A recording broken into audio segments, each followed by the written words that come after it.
இந்த ப்ராப்ளம் பாருங்க. Inian bought 5 dozen eggs. Out of that 5 dozen eggs, 10 eggs are rotten.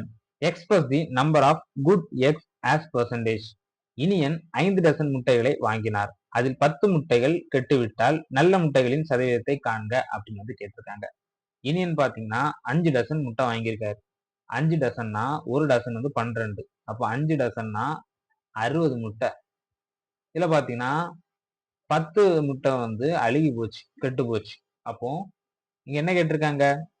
Good X percentage, நல்ல முட்டைகளின் சதவீதத்தை காண்க அப்படின்னு வந்து கேட்டிருக்காங்க. குட் எக்ஸ் வந்து எவ்வளவு இருக்கும்? 10 முட்டை அழுகுச்சுன்னா 50 முட்டை வந்து குட் எக்கா இருக்கும். மொத்தம் 60. அப்ப இதோட பெர்சன்டேஜ் என்னவா இருக்கும்? 3, 5, 250 டிவைடட் பை 3 போட்டோம் அப்படின்னா 8 3 24 1 3 9 3 9 3 9 83.33%. ஆப்ஷன் B ல கொடுத்துருக்காங்க. அவ்வளவுதான்.